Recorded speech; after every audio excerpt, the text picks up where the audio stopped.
Hello students, welcome again. और बच्चों, आज की इस वीडियो में हम डिस्कस करेंगे कार्यपत्रक 7 शिक्षा निदेशालय की तरफ से। ये जो है वर्कशीट आपके लिए शेड्यूल की गई है 15 अक्टूबर 2020 के लिए। और इस वर्कशीट का बेटा टॉपिक क्या है, वो है बचपन। ये हमारा चैप्टर जो है ये कंटिन्यू है, जिसमें कृष्णा सोबती वो जो हैं क्या है अपने बचपन के बारे में बता रही हैं। ठीक है, तो चलिए स्टार्ट करते हैं बेटा। कक्षा 6 के बच्चों के लिए है ये वर्कशीट। बच्चों, पिछले कार्यपत्रक में हमने जाना कि लेखिका कृष्णा सोबती जी ने स्कैंडल पॉइंट के ठीक सामने की दुकानों के विषय में बताया, जिनसे उनकी यादें जुड़ी हुई थी। ठीक है, तो वो उन्होंने किस दुकान के बारे में यहाँ पे बात की है, उन्होंने उस दुकान के बारे में बात की है जहाँ पर सोबती जी ने अपना जो है चश्मा बनवाया था बचपन में। वैसे डॉक्टर साहब ने पूरा आश्वासन दिया था, लेकिन चश्मा तो अभी तक नहीं उतरा। तो डॉक्टर साहब ने क्या कहा था कि अगर ज़्यादा लगाओगे तो चश्मा उतर जाएगा। लेकिन कृष्णा सोबती जी बताती हैं कि अब तो मेरी इतनी उम्र हो चुकी है, लेकिन उन्होंने जो आश्वासन दिया था उसके अनुसार तो चश्मा अभी तक भी नहीं उतरा। बस नंबर कम ही होता रहा, यानी नंबर जो है वो कम ही होता रहा। मैं अपने आप इसकी जिम्मेवार हूँ। तो वो जो है खुद को इस चीज़ के लिए जिम्मेवार मानती हैं कि जो चश्मा जो है नहीं उतरा, तो वो जो है खुद के लिए खुद ही वो जिम्मेदार हैं। अब आप दिन की रोशनी को छोड़कर रात में टेबल लैंप के सामने काम करेंगी तो इसके अलावा और क्या होगा। यानी आप दिन की रोशनी में काम नहीं करेंगी और टेबल लैंप जलाकर उसकी रोशनी में काम करेंगे तो उससे हमारी आंखें कमज़ोर ही होंगी। तो यही कृष्णा सोबती जी कहती हैं कि यही होगा और क्या होगा। हाँ, जब मैंने पहली बार चश्मा लगाया तो मेरे एक चचेरे भाई ने मुझे छेड़ा। तो उन्होंने जब पहली बार चश्मा लगाया तो उनके चचेरे भाई ने छेड़ा और कहा, देखो देखो कैसी लग रही है। आंख पर चश्मा लगाया ताकि सूझे दूर की यह नहीं, लड़की को मालूम सूरत बनी लंगूर की। ठीक है, यानी इस तरह से वो जो है क्या कर रहा है, कृष्णा सोबती जी को छेड़ रहा है कि देखो देखो कैसी लग रही है। आंख पर चश्मा लगा लिया है ताकि सूझे दूर की यह नहीं, और लड़की को मालूम सूरत बनी लंगूर की। तो वो जो है उनको लंगूर की जैसे सूरत की जो है बात कर रही है कि वो मुझे एक तरह से इस तरह से चिढ़ा रहा है। कृष्णा सोबती जी बताती हैं कि वो मुझे इस तरह से चिढ़ा रहा है कि तुम्हारी सूरत जो है वो लंगूर की तरह लग रही है।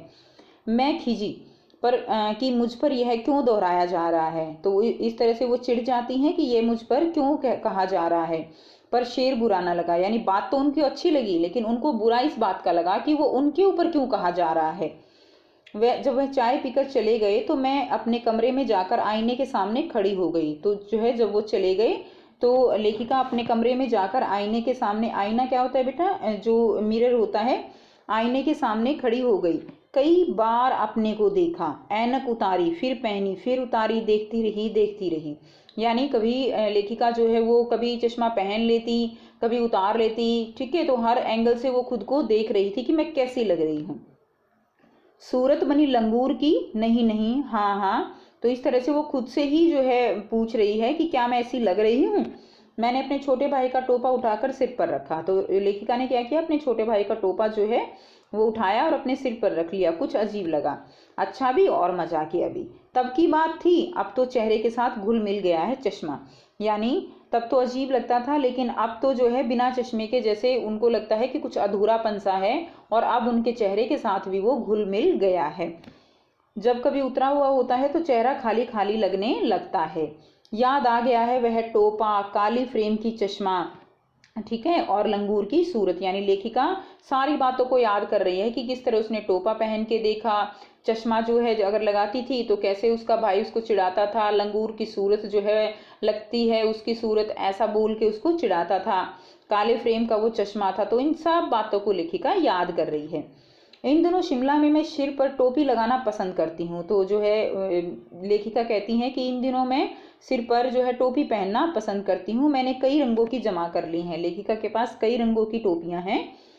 कहाँ दुपट्टों का ओढ़ना और कहाँ सहज सरल सुभीते वाली हिमाचली टोपियाँ।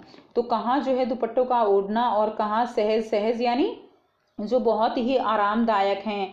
ठीक है, सहल यानी सुविधाजनक हैं। तो इस तरह से वो जिनको पहनने में कोई किसी तरह की दिक्कत नहीं है, जो आरामदायक है, आरामदेह हैं।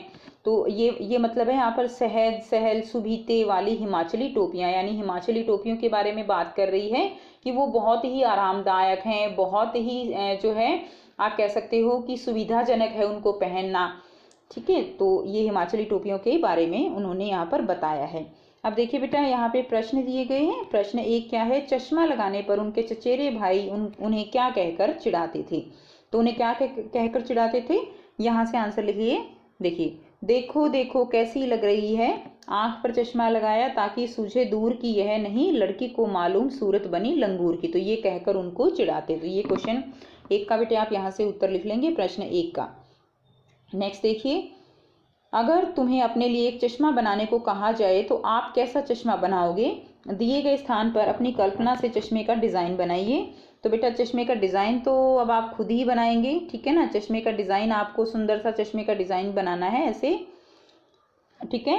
अब देखिए आप चश्मा कैसे बनाएंगे लिखिए। तो मैं यहाँ पर एक एग्जाम्पल की तरह आपको उदाहरण की तरह बता रही हूँ। आपको जैसा चश्मा पसंद हो, जैसे फ्रेम का पसंद हो, वैसा आप लिख सकती हैं। मैं अपना चश्मा काले रंग की फ्रेम के साथ तैयार करूंगी। अपने चश्मे में मैं गोल कांच लगवाऊंगी, ठीक है, और उसका आकार इस तरह रखूंगी ताकि वह मेरे चेहरे पर अच्छा लगे, ना तो ज़्यादा बड़ा और ना ही ज़्यादा छोटा। तो इस तरह से आप बच्चों चश्मे के बारे में लिख सकती हैं। चलिए प्रश्न 3 करते हैं। अपने बचपन की कोई एक रोचक घटना याद करके लिखिए। तो बेटा आपको अपने बचपन की कोई भी घटना, ठीक है, कोई भी हंसी मजाक वाली घटना हो, कोई जो है ऐसी सीरियस घटना हो, कुछ भी घटना आप जो है यहाँ पर लिख सकते हैं। तो यहाँ पर एक उदाहरण के लिए मैंने ये जो है कुछ लाइनें लिखी हैं, आप अपने अनुसार यहाँ पर लिख सकती हैं। एक बार मैं अपनी मम्मी के साथ रसोई में काम कर रही थी कि अचानक एक बड़ा जो है चूहा कूद कर ऊपर गिर पड़ा और मैं एकदम से डर गई और चिल्ला पड़ी। और मैं इतनी जोर से चिल्लाई कि चूहा भी डर गया और मम्मी ने जो हाथ में सामान ले रखा था वह भी नीचे गिर गया। बाद में मुझे इस बात पर बहुत हंसी आई। ठीक है, तो ये एक छोटी सी घटना मैंने यहाँ पर लिखी है। आप अगर और कोई भी यहाँ पर किसी भी घटना का उदाहरण दे सकते हैं। तो ये थी बेटा आपकी आज की वर्कशीट। आई होप आपको वर्कशीट बेटा क्लियर है। अगर वीडियो अच्छी लगी हो तो लाइक शेयर कर दीजिए, फ्रेंड्स के साथ शेयर कीजिए ताकि उन बच्चों को भी जो वर्क है, वर्कशीट है, उनका बेनिफिट मिल सके। और चैनल को सब्सक्राइब करना ना भूलें। And thanks for watching.